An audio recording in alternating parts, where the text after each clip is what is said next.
Class 10th NCERT का ये part 4 video है। इस पार्ट 4 वीडियो में क्वेश्चन नंबर 22 से आगे देखेंगे। चलिए तो शुरू करते हैं।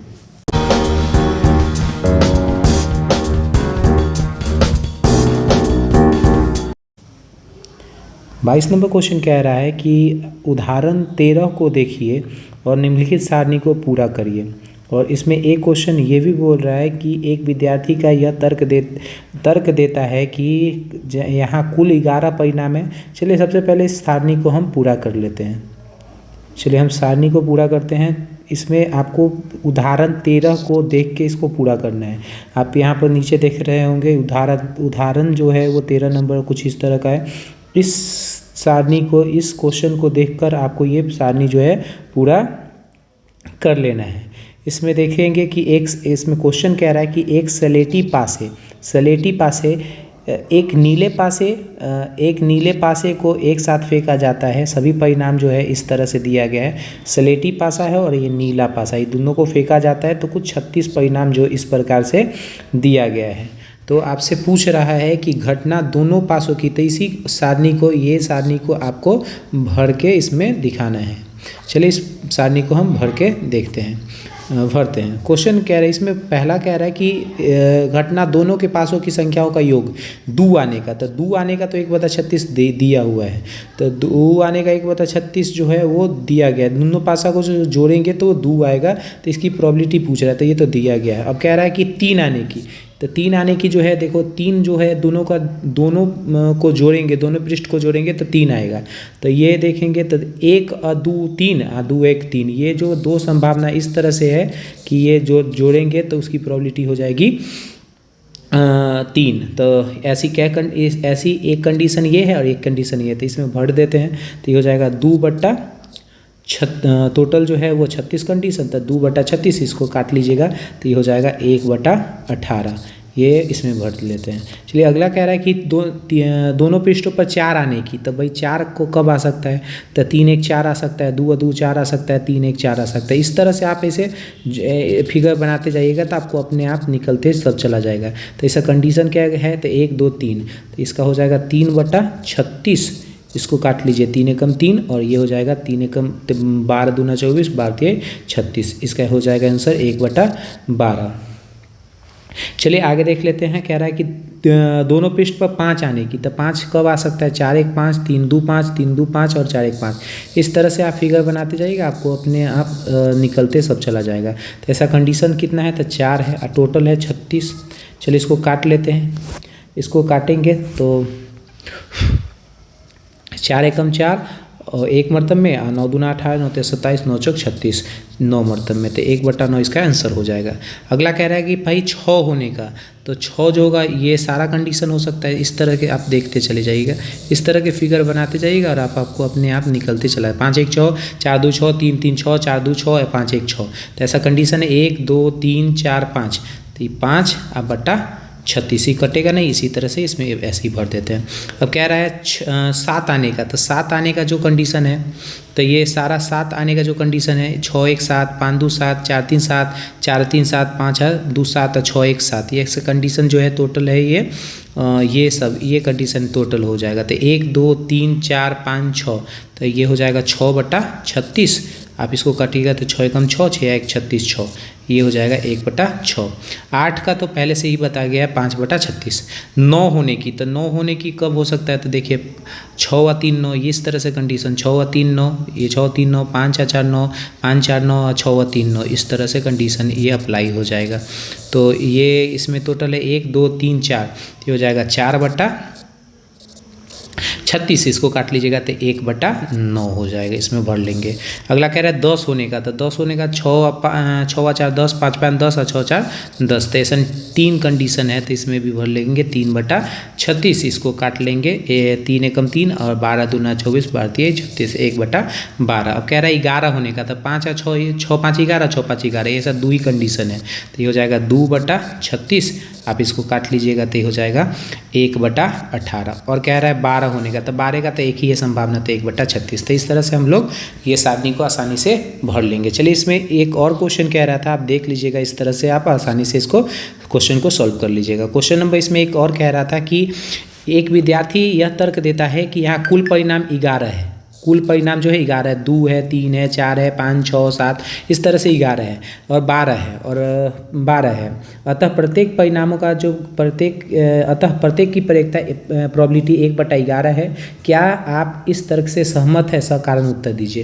यानी सब का जो प्रोबेबिलिटी है वो कह रहा है 1/11 होगा, ऐसा क्या संभावना है? तो यहाँ पर आप देख लीजिएगा, तो यहाँ पर देखते हैं कि भाई इसमें दूसरा नंबर कह रहा है कि 1/11। आप देख रहे हैं अब इसकी प्रोबेबिलिटी, तो सब की प्रोबेबिलिटी जो है अलग अलग है। किसी का 1/18 है, तो किसी का 1/12 है, 1/9 है। तो ये हम कह सकते हैं कि ये जो तर्क है वो सही नहीं है। हम कारण में बोल सकते हैं कि इसकी प्रोबेबिलिटी जो है, इसकी प्रत्येकता जो है, ये लिख सकते हैं इसमें हम कि इसकी प्रोबेबिलिटी जो होगी,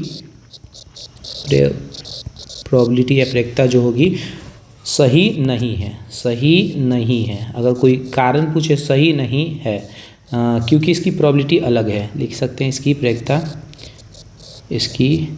प्रोबेबिलिटी या प्रत्येकता सभी का अलग अलग है, सभी का अलग अलग है।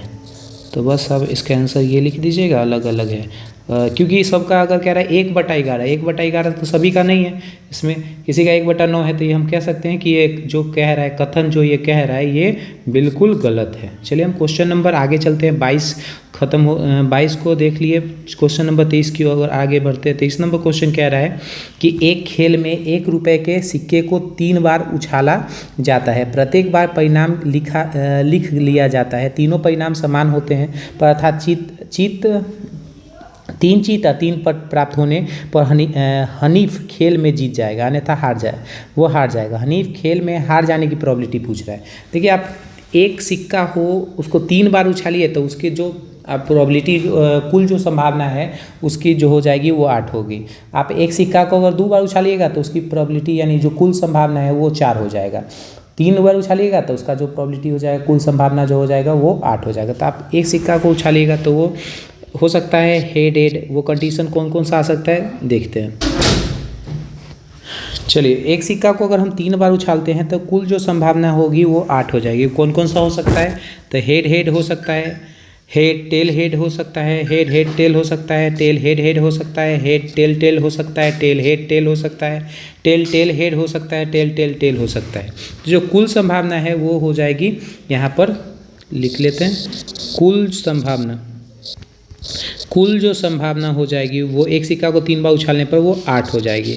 अब आपसे पूछ रहा है कि ये जो हनीफ है, क्या नाम, हनीफ जो है वो जीत जाएगा अन्यथा हार जाएगा। जब वो हार जाने की, तो भाई जीत कब जा सकता है? जब वो तीनों जो पृष्ठ होगा एक जैसा होगा, या तो तीनों पर टेल आ जाए या तीनों पर हेड आ जाए।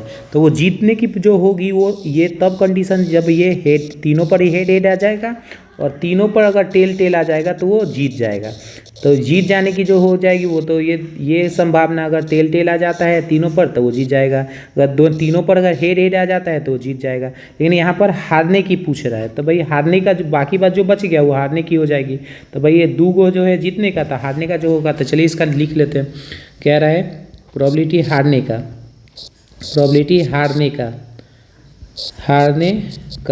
वही आने की संभावना, इसका फॉर्मूला आपको पता है, आने की संभावना बटा कुल संभावना, आने की संभावना बटा कुल संभावना। भाई हारने की जो प्रोबेबिलिटी है, आने की संभावना वो 1 है, 2, 3, 4, 5, 6, तो ये 6 और टोटल जो होगा 8, इसको काट लीजिएगा 3/4। तो ये हारने की जो हो जाएगी वो हो जाएगा 3/4। अगर जीतने का कहता है तो आप यहाँ पर जीतने का तब जीतता जब तीनों पर एक जैसा आता है, या तीनों पर हेड आ जाता है या तो टेल आ जाता है। अगर जीतने का कहता तो हो जाएगा 2/8, 1/4। लेकिन हमसे हारने का पूछ रहा है तो इसका हारने का हो जाएगा 3/4। चलिए क्वेश्चन नंबर आगे चलते हैं, 24 नंबर देख लेते हैं।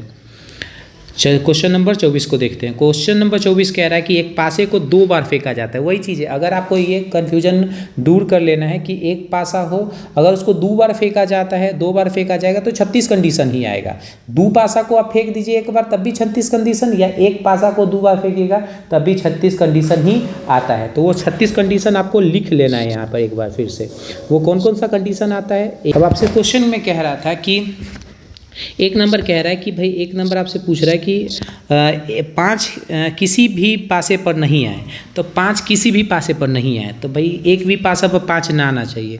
तो देख कह रहा है कि भाई प्रोबेबिलिटी किसका, तो कह रहा है 5 नहीं आने का, 5 किसी पासे पर नहीं आने पर, किसी पर नहीं आने का, पर नहीं आने का, तो इसका निकाल लीजिएगा। पहले अब देख लीजिए किस पर नहीं आ रहा है, तो ये ऐसा, ये इस पर नहीं आ रहा है, 1 2 3, इस पर किसी पर 5 नहीं आ रहा है, 4 है, 1 है, नहीं आएगा, इस पे तो है तो इसको नहीं लेंगे। ये हो जाएगा, ये हो जाएगा, ये हो जाएगा, ये आप गिनते चलिए 1 2 3 4 5 6 7 8 9 10 11 12 13 14 15 16 17 18 19 20 20 इसमें सभी में है, 21 22 23 24 25, तो ऐसा 25 कंडीशन है जिस पर 5 नहीं आ रहा है, एक पर भी 5 नहीं आ रहा है। तो 25 और टोटल जो संभावना है वो तो 36 है। तो यहाँ पर टोटल जो संभावना है वो 36। अब ये कटेगा नहीं तो हम इस तरह 25/26 36 आंसर लिख लेते हैं। यहाँ कुल जो संभावना है आपको पता होगा, हम इससे पहले वीडियो में हम आपको बता चुके हैं, इसमें कुल जो संभावना 2 पासा में होता है वो होता है 36 कंडीशन होता है। तो इसमें 5 किसी पर ना आएगा तो 25 और टोटल जो होगा 36, तो ये हो जाएगा 25/36। चलिए इसका दूसरा नंबर क्वेश्चन देख लेते हैं। कह रहा है 5 कम से कम एक बार आएगा, तो भाई कम से कम एक या एक से ज़्यादा भी आ सकता है, तो इसका भी निकाल लेते हैं। जो कुल संभावना है वो 36 हो गया। तो भाई 5 कम से कम आएगा तो प्रोबेबिलिटी 5 आने की, 5 आने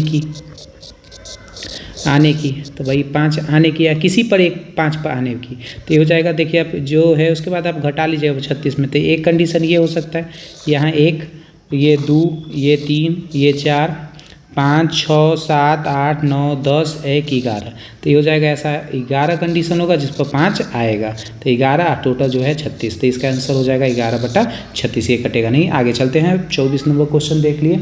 चलते हैं क्वेश्चन नंबर 25 की ओर। 25 नंबर क्वेश्चन कह रहा है निम्नलिखित में से कौन सा तर्क सत्य है और कौन सा असत्य है, सकारण उत्तर दीजिए। चलिए हम इसको देख लेते हैं। क्वेश्चन नंबर 1 इसमें कह रहा है कि यदि 2 सिक्कों को एक साथ उछाला जाता है, वही बस एक 2 सिक्का है आपको, वो 2 सिक्का में अगर हम देखें तो कुल जो संभावना होती है वो 4 होती है। कौन कौन सा हो सकता है, तो हो सकता है हेड हेड आ जाए, हेड टेल आ जाए, टेल हेड आ जाए, और कौन सा आ सकता है, टेल टेल आ जाए। यानी जो कुल संभावना है 2 सिक्कों में कुल संभावना जो है वो है 4 है। उसके बाद आपसे कह रहा है कि 2 सिक्कों एक साथ, तो इसके 3 संभावित परिणाम 2 चित 2 पट अर्थात प्रत्येक पर एक पट आने के लिए। आपसे पूछ रहा है कि इसमें प्रत्येक परिणाम का प्रोबेबिलिटी 1/3 होगा या नहीं होगा। तो चलिए इसका 1/3 जो होगा कह रहा है कि सबका हो सकता है कि नहीं है। तो अगर हमसे कह रहा है हेड नहीं, दोनों पर हेड आने के लिए कह दे, तो दोनों पर हेड आने के लिए कह दे तो हेड आने की दोनों पर हो जाएगा 1/4। अगर कह देगा कि दोनों पर टेल आने का तो 1/4, जबकि इसमें कह रहा है कि प्रत्येक परिणाम 1/3 आने का, तो हम कह सकते हैं कि प्रत्येक परिणाम जो होगा 1/3 नहीं आएगा। तो इसका ये जो कथन है ये है असत्य। आप इसका आंसर लिख सकते हैं इसमें कि इसमें प्रत्येक का परिणाम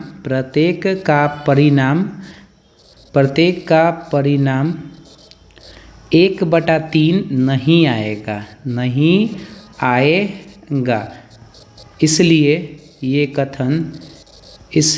ये कथन असत्य है। बस आपसे पूछ रहा है ये सत्य है कि असत्य, तो भाई डिफिनिट है कि ये असत्य हो जाएगा आपको, क्योंकि दोनों पर कह देगा कि दो सिक्का को उछाला जाता है, कहता है दोनों पर हेड आने की प्रोबेबिलिटी बताए, तो इसका हेड आने का जो हो जाएगा वो 1/4 हो जाएगा। यहाँ तो कह रहा है कि 1/3 सब पर आना चाहिए, तो भाई 1/3 सब पर नहीं आएगा। चलिए हम आगे चलते हैं, इसका दूसरा नंबर देख लेते हैं। कह रहा है कि एक पासा को फेंका जाता है, तो भाई आपको पता है कि पासा जो होता है, एक पासा, आप लोग नॉर्मली भाषा में इसको छक्का बोलते हैं, लूडो छक्का में आप देखते होगे इस तरह का पासा होता होगा। तो भाई इसमें आप देखोगे तो कुल जो संभावना है इसमें कितना होता है, तो कुल जो संभावना होता है पासा में होता है वो 6।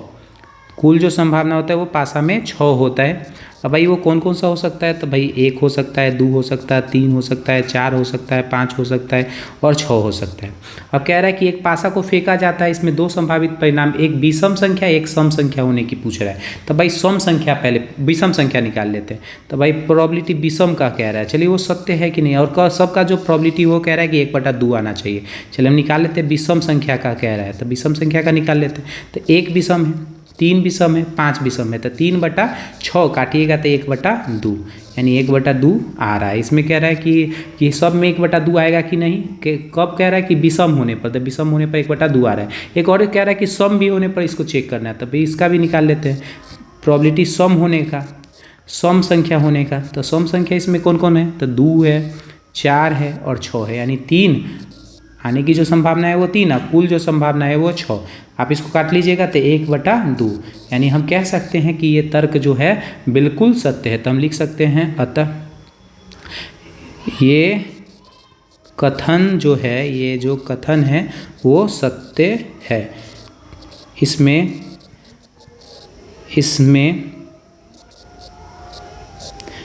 विषम व सम संख्या आने की, विषम व सम संख्या आने की प्रयोज्यता या प्रोबेबिलिटी 1/2 है।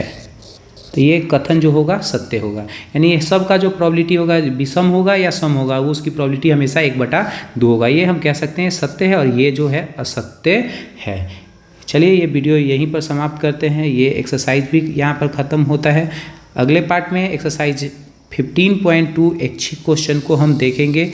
ये एग्ज़ाम के दृष्टिकोण से इम्पॉर्टेंट नहीं होता, एग्ज़ाम में ये नहीं आता, लेकिन इन क्वेश्चन को भी करेंगे। ये एक्सरसाइज यहाँ पर 15.1 ख़त्म, एक्सरसाइज 15.1 जो होता है यहीं पर समाप्त होता है। आई होप आपको ये वीडियो अच्छा लगा होगा। अच्छा लगा हो तो मेरे वीडियो को लाइक, चैनल को सब्सक्राइब करें। इसी तरह से आपको NCERT व भारतीय वन के सॉल्यूशन आपको मिलता रहेगा। Thank you for watching my video. Thank you.